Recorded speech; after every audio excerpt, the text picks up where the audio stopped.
Hello दोस्तों, मैं सचिन कुमार आपके अपने युवा अकेडमी 247 में स्वागत करते हैं। जैसा कि थंबनेल में दिखाया गया है, आज जीके जीएस की मैराथन क्लास शुरू करने जा रहे हैं। ये हमारी पहली क्लास होगी जो कि सभी परीक्षाओं के लिए बहुत ही महत्वपूर्ण होगी। तो देर न करते हुए शुरू करते हैं आज की क्लास को। आज की क्लास में हम शुरू करने जा रहे हैं प्राचीन इतिहास, सिंधु घाटी सभ्यता के बारे में जानने की कोशिश करेंगे और इससे बनने वाले सभी महत्वपूर्ण क्वेश्चन की चर्चा करेंगे। आज की क्लास का पहला क्वेश्चन, सबसे प्राचीन भारतीय सभ्यता का नाम क्या है? तो सबसे प्राचीन भारतीय सभ्यता का नाम क्या है? सिंधु घाटी सभ्यता। सिंधु घाटी सभ्यता के खोजकर्ता कौन थे? दयाराम साहनी। सिंधु घाटी सभ्यता के खोजकर्ता दयाराम साहनी। सिंधु घाटी सभ्यता में खोजा गया सबसे पहला शहर हड़प्पा था। और कब खोजा गया? तो 1921 में। और किसके द्वारा? दयाराम साहनी के द्वारा। दूसरा क्वेश्चन क्या कह रहा है? वर्ष 1922 में सिंध के तट पर लरकाना जिले में किस शहर की खुदाई की गई थी? तो किस शहर की खुदाई की गई थी? मोहनजोदड़ो की। वो किसके द्वारा? राखालदास बनर्जी के द्वारा। किसके द्वारा खुदाई की गई थी? राखालदास बनर्जी के द्वारा। एक बार फिर से देखते हैं, सबसे प्राचीन भारतीय सभ्यता का नाम क्या था? सिंधु घाटी सभ्यता। सिंधु घाटी सभ्यता की खोज दयाराम साहनी ने की। कब की थी? 1921 में। सिंधु घाटी सभ्यता में खोजा गया सबसे पहला शहर कौन सा था? हड़प्पा। वर्ष 1922 में सिंध के तट पर लरकाना जिले में किस शहर की खुदाई की गई थी? तो मोहनजोदड़ो की। किस शहर की? मोहनजोदड़ो की। और किसके द्वारा? राखालदास बनर्जी के द्वारा। अगला क्वेश्चन, तीसरा क्वेश्चन, हड़प्पा और मोहनजोदड़ो के प्राचीन शहर किस नदी के किनारे बसे हैं? क्वेश्चन में क्या कह रहा है? हड़प्पा और मोहनजोदड़ो के जो प्राचीन शहर थे वो किस नदी के किनारे बसे थे? सिंधु नदी के किनारे। किस नदी के किनारे? सिंधु नदी के किनारे। हड़प्पा किस नदी के किनारे? रावी नदी के किनारे। और रोपड़ किस नदी के किनारे? सतलज नदी के किनारे। और मांडा चिनाब नदी के किनारे। चौथा क्वेश्चन, सिंधु घाटी सभ्यता की सबसे प्रमुख विशेषता क्या थी? क्वेश्चन क्या कह रहा है? सिंधु घाटी सभ्यता की सबसे प्रमुख विशेषता क्या थी? शहरी सभ्यता।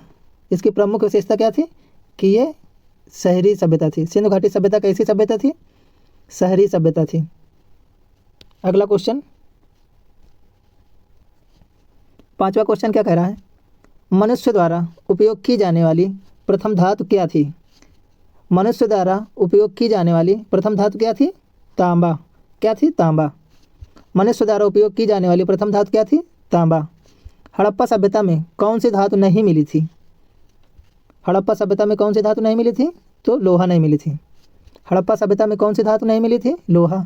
धातु से बनाया गया प्रथम औजार क्या था? धातु से बनाया गया प्रथम औजार कुल्हाड़ी थी।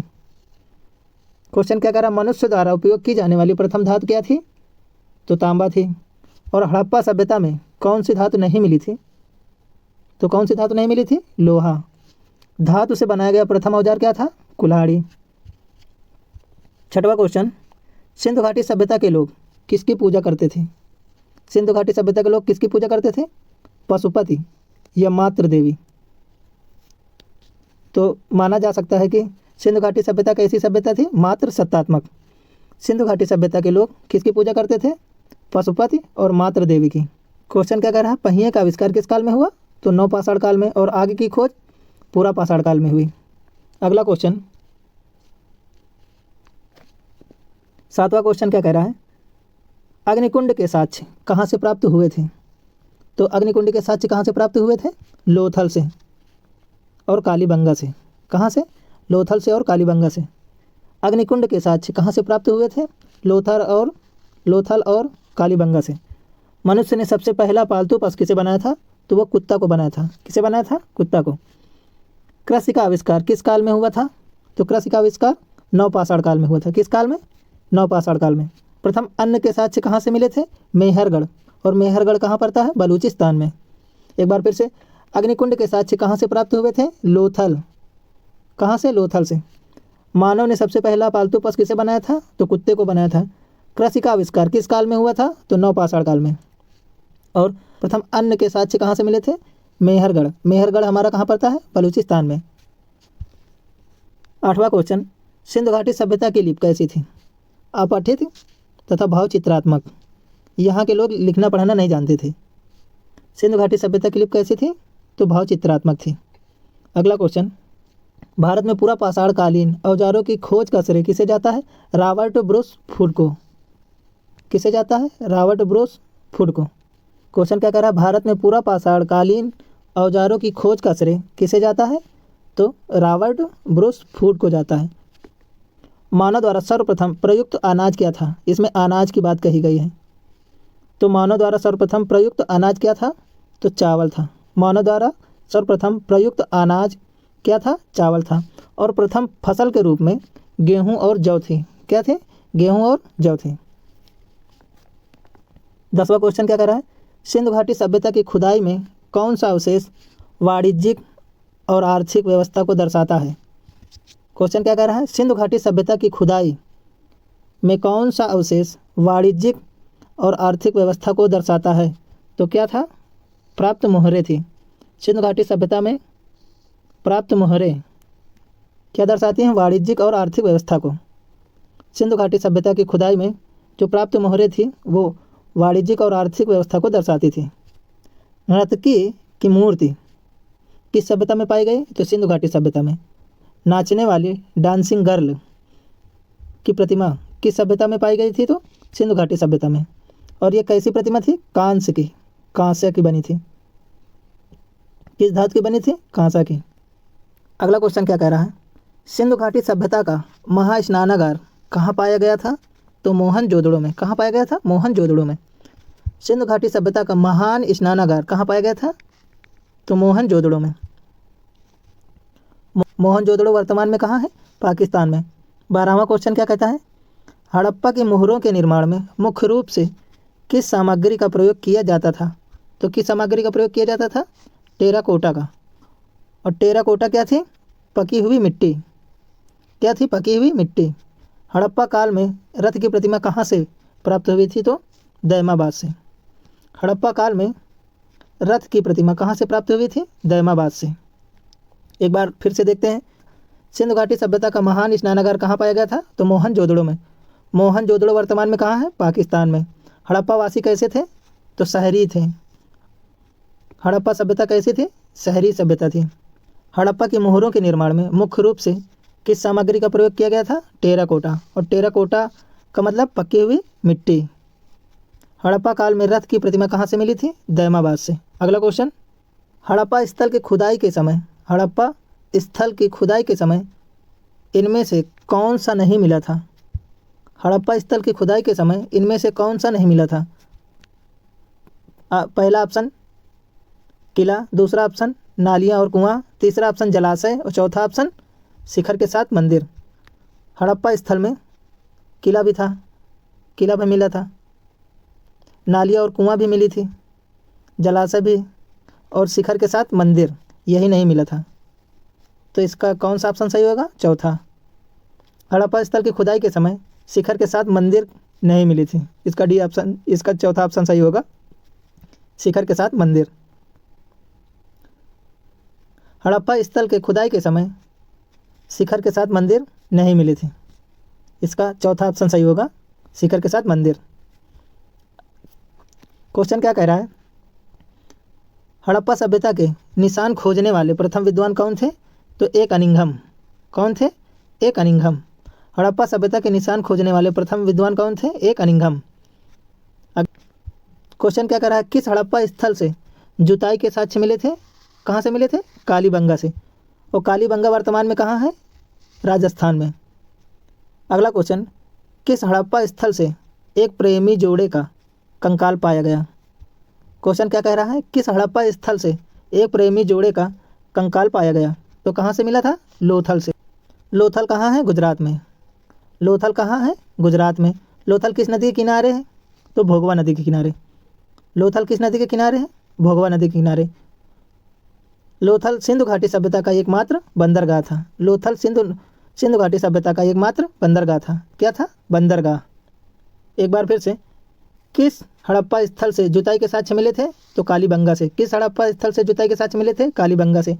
कालीबंगा कहाँ है वर्तमान में? राजस्थान में। किस हड़प्पा स्थल से एक प्रेमी जोड़े का कंकाल पाया गया था? तो कहाँ से पाया गया था? लोथल से। लोथल कहाँ है? गुजरात में। लोथल किस नदी के किनारे? भोगवा नदी के किनारे। लोथल सिंधु घाटी सभ्यता का एकमात्र बंदरगाह था। क्या? अगला क्वेश्चन क्या कह रहा है, बिना दुर्ग वाला एकमात्र सिंधु शहर कौन सा था? तो चनहुदड़ो। कौन सा? चनहुदड़ो। बिना दुर्ग वाला एकमात्र सिंधु शहर कौन सा था? चनहुदड़ो।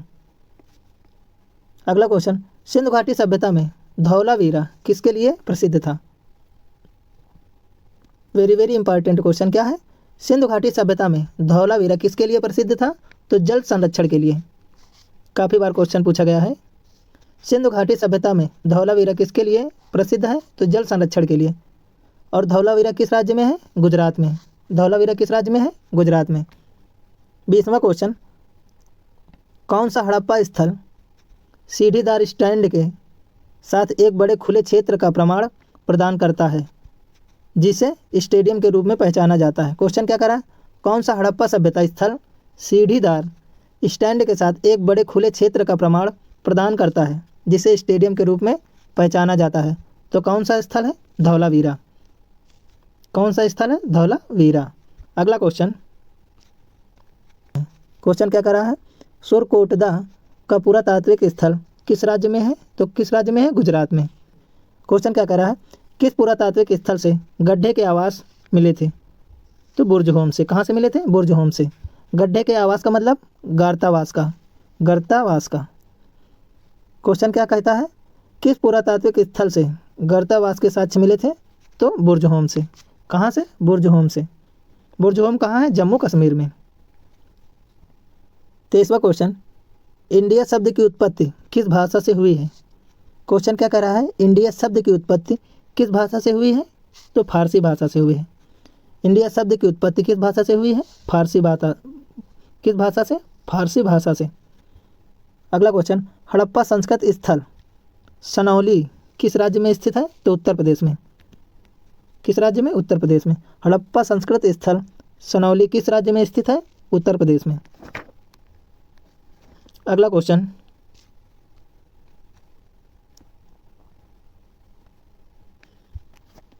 पच्चीसवां क्वेश्चन, खाली स्थान हरियाणा में स्थित एक पुरातात्विक स्थल है? तो राखी गढ़ी जो है हरियाणा में स्थित है। राखी गढ़ी हरियाणा में स्थित एक पुरातात्विक स्थल है। दूसरा टॉपिक क्या है हमारा? प्राचीन इतिहास। भारत में वैदिक सभ्यता किस नदी के किनारे विकसित हुई? सरस्वती नदी के किनारे। यूनानियों ने भारत को क्या कहा? इंडिया। यूनानियों ने भारत को इंडिया कहा।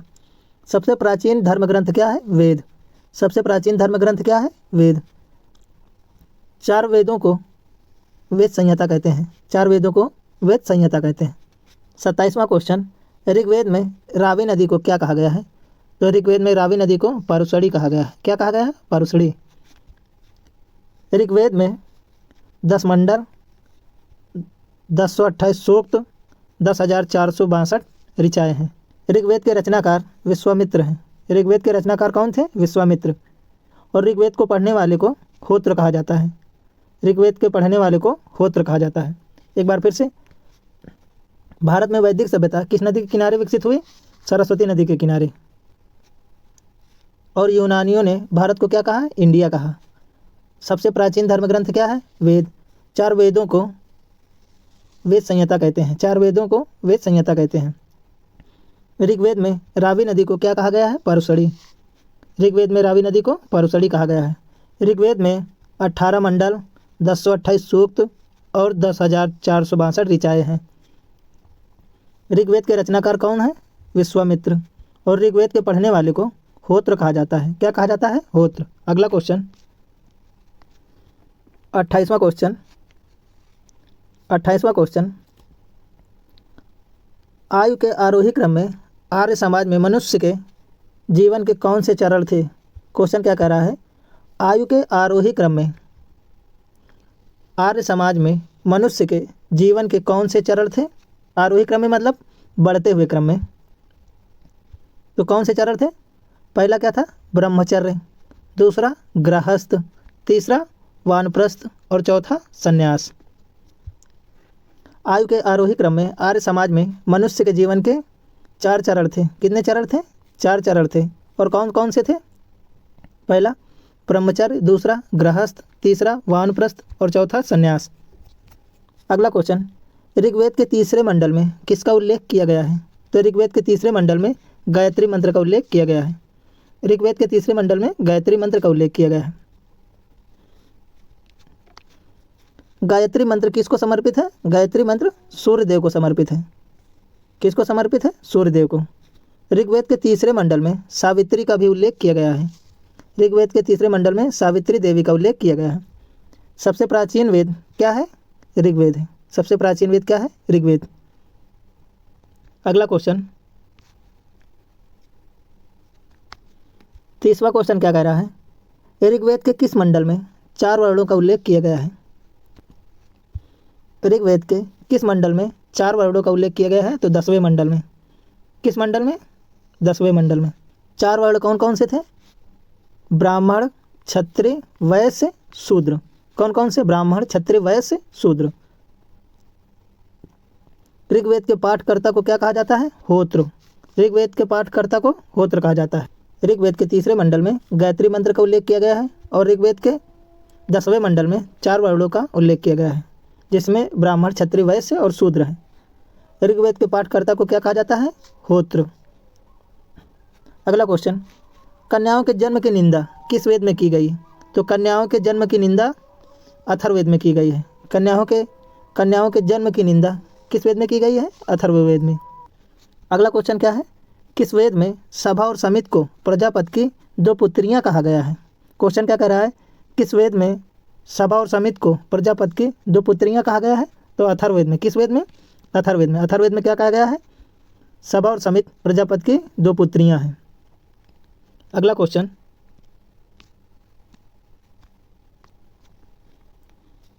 क्या कह रहा है? प्राचीन भारतीय दर्शन के अनुसार, क्वेश्चन क्या है? प्राचीन भारतीय दर्शन के अनुसार पुरुषार्थ या जीवन के 4 उद्देश्य क्या हैं? क्वेश्चन क्या कह रहा है? प्राचीन भारतीय दर्शन के अनुसार पुरुषार्थ या जीवन के 4 उद्देश्य क्या हैं? धर्म, अर्थ, काम और मोक्ष। कौन कौन से हैं? धर्म, अर्थ, काम और मोक्ष। प्राचीन भारतीय दर्शन के अनुसार पुरुषार्थ या जीवन के 4 उद्देश्य क्या हैं? धर्म, अर्थ, काम और मोक्ष। वेद, पुराण, धर्मसूत्र और उपनिषद किस भाषा में लिखे गए थे? संस्कृत भाषा में। आज की क्लास को यहीं समाप्त करते हैं। यदि हमारी वीडियो पसंद आई हो तो लाइक करें, शेयर करें और हमारे चैनल को सब्सक्राइब करना ना भूलें।